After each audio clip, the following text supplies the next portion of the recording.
নেপালে চলমান বিক্ষোভ অভ্যুত্থানের মুখে গত 10 সেপ্টেম্বর পদত্যাগ করেছেন প্রধানমন্ত্রী কেপি শর্মা ওলি। তার পদত্যাগের সঙ্গে সঙ্গে দেশটির রাজনীতিতে তৈরি হয়েছে নতুন সমীকরণ। আলোচনার কেন্দ্রবিন্দুতে একটি নাম, ডিজে সুদান গুরুং।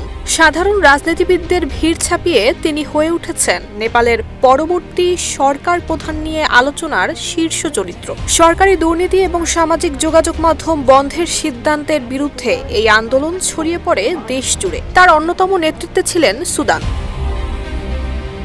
তবে তার যাত্রা শুরু রাজনীতির মাঠ থেকে নয়, এক ব্যক্তিগত ট্র্যাজেডি থেকে। 2015 সালের ভয়াবহ ভূমিকম্পে সন্তান হারিয়ে ভেঙে পড়েছিলেন তিনি। সেই শোককে শক্তিতে রূপান্তরিত করে সমাজসেবায় যুক্ত হন এবং গড়ে তোলেন স্বেচ্ছাসেবী সংগঠন হামি নেপাল। দুর্যোগ মোকাবিলা, পুনর্বাসন, শিক্ষা বিস্তার এবং প্রান্তিক জনগোষ্ঠীর সহায়তায় সক্রিয় ভূমিকা রাখেন তিনি। ধীরে ধীরে তার জনপ্রিয়তা সাধারণ মানুষের আস্থা অর্জন করে।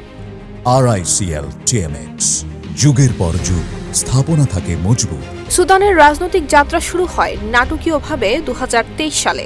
BP Koirala institute of health sciences দুর্নীতির বিরুদ্ধে এক আন্দোলনে তিনি সামনের সারিতে অবস্থান করেন। সেই মুহূর্ত থেকেই তার পরিচিতি বিস্তৃত হয় জাতীয় রাজনীতির ময়দানে। দুর্নীতি বিরোধী এই অবস্থান তাকে তরুণদের কাছে এক নতুন প্রতীকে পরিণত করে।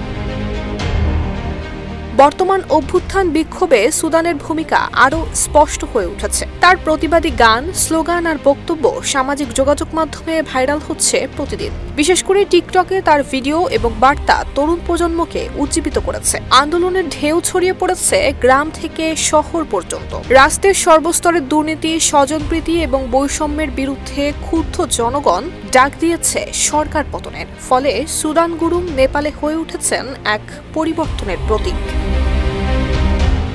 নুসরাত জাহান মেহেক, ঢাকা পোস্ট।